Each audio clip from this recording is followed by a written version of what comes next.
Our next session now is on local government. And before I introduce the speakers, I'd like to welcome our expert advisory group on local government systems. And we have Dr. Aodh Quinlivan from University College Cork, Professor Derek O'Brien from Dublin City University, and Dr. Aodh Quinlivan from University Limerick. A round of applause, please.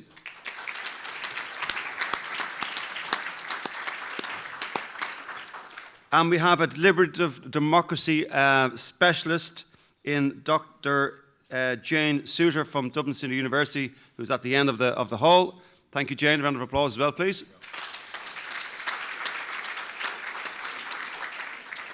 I found our specialists in local government and deliberative democracy, I found that our four experts very useful to me in a very short space of time.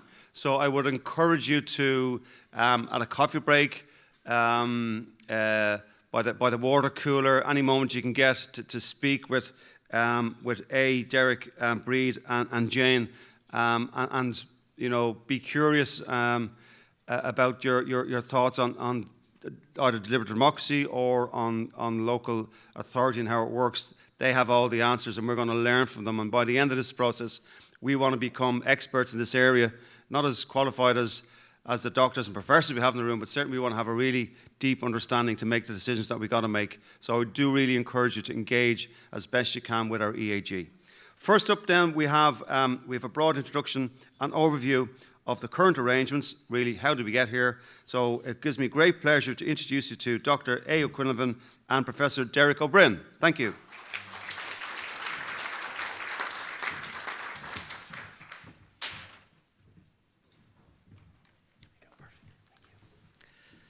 Good morning to everybody. It is a pleasure to see you all, and I wish you well for your deliberations over the coming months as part of the Dublin Citizens' Assembly. As Jim indicated, what I propose to do for the next 12 minutes or so is to give you a broad overview of the local government system in Ireland. Derek will then talk to you more specifically about arrangements in Dublin.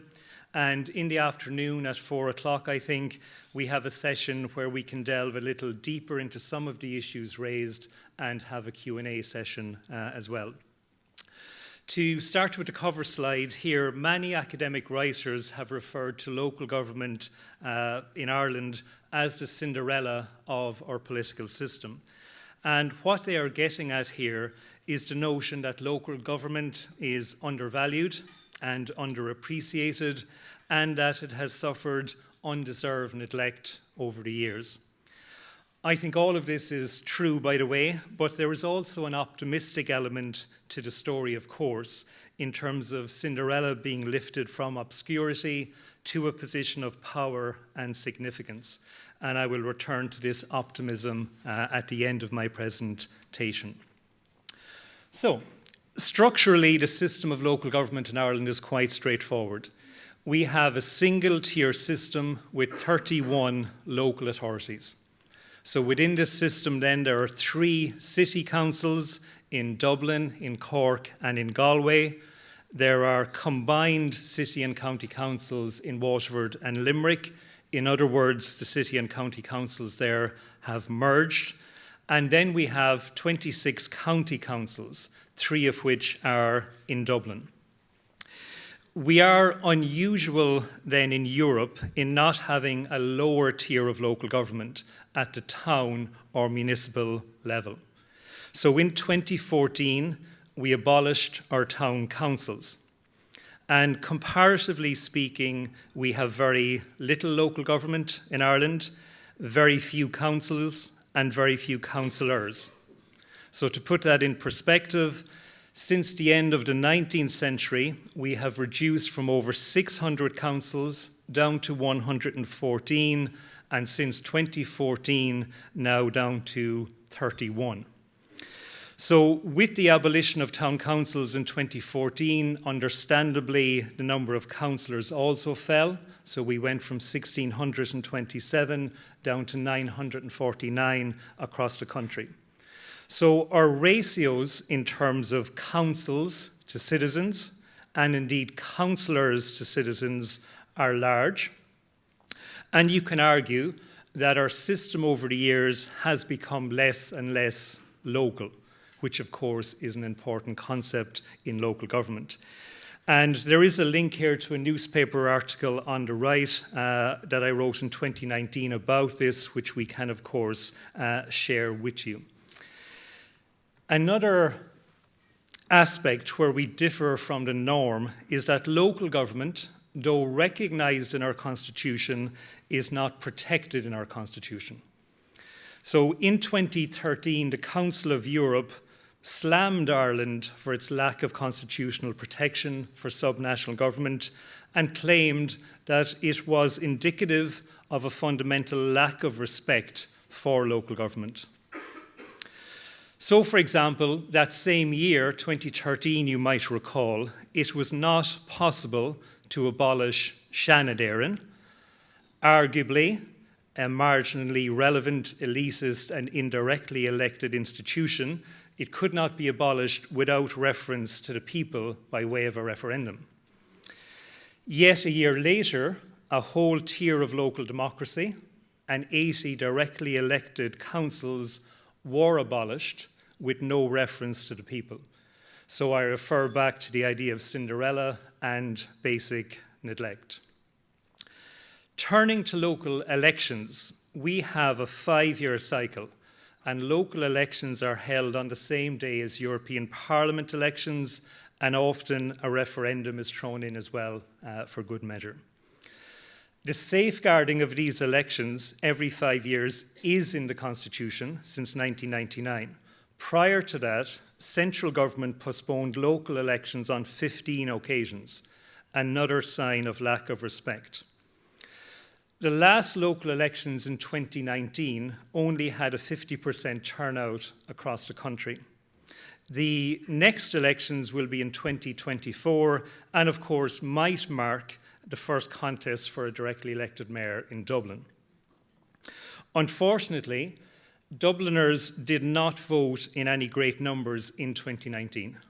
The lowest turnout in the country was in Tallaght at 26.9%.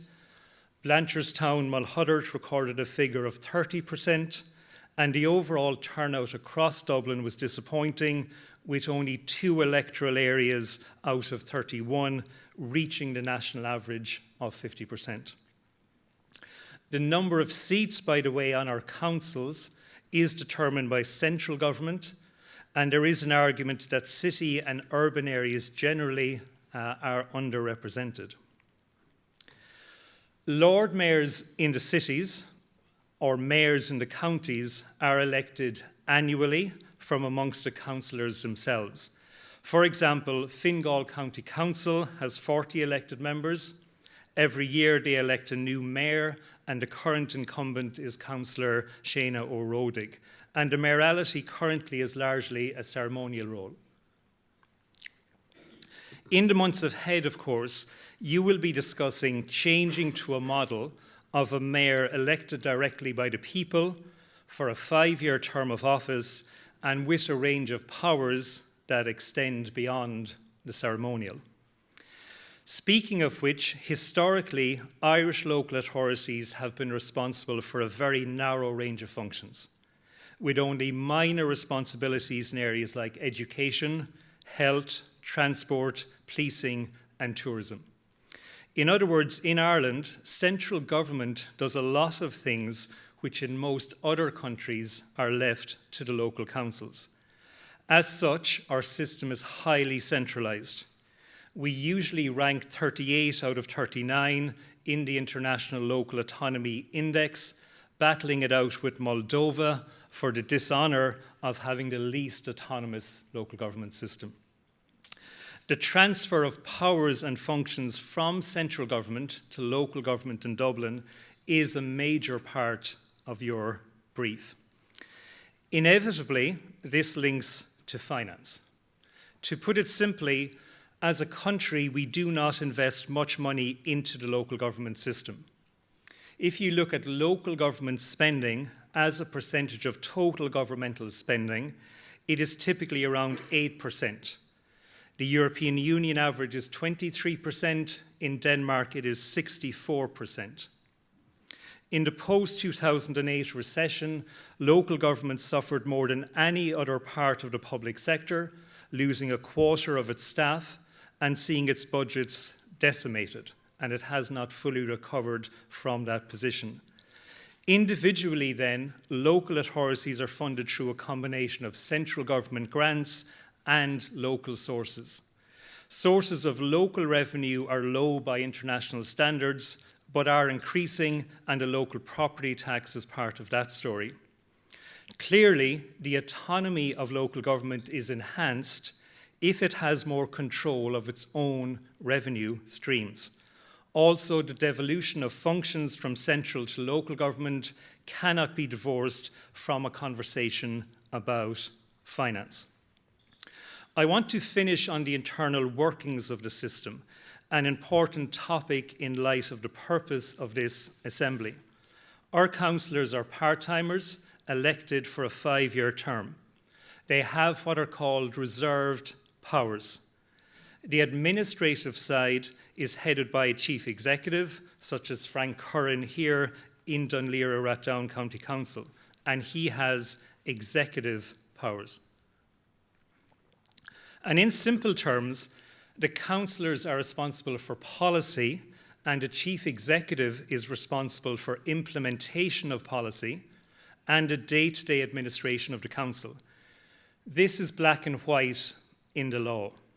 The reality, inevitably, is grey. Councillors and the executive work in partnership together as opposed to a strict separation of roles. If you look at something like planning and the production of a local development plan, it would be naive to imagine that part-time councillors prepare the development plan. Rather, there is enormous input from the executive and professional planners who do much of the groundwork. The councillors have the final say due to their democratic mandate, but the system is one based on partnership. Something for you to ponder at a later stage is how the partnership will be realigned if a directly elected mayor comes in and assumes some executive powers heretofore held by the chief executive. To end on an optimistic note, as I have identified, there are big weaknesses in our local government system. However, we should also appreciate that within the narrow range of functions, local councils are doing innovative and creative work in areas such as economic development, social inclusion, adult literacy, etc. There are pockets of excellence within local government and some brilliant people, be they elected councillors or officials. The great shame is that we have yet to fully appreciate or tap into the rich potential of local government and local democracy. That is why your work is so vital. While the headline act is the introduction of a directly elected mayor, arguably more important is the transfer of powers, functions, and finance to support a new arrangement. This could have a transformational impact beyond Dublin and throughout the entire local government system. Therefore, I wish you well in your endeavours, and the expert advisory group will support you to the best of our abilities. So I'll leave the final word to Cinderella herself by way of motivation. Be kind, have courage, and always believe in a little magic. Thank you.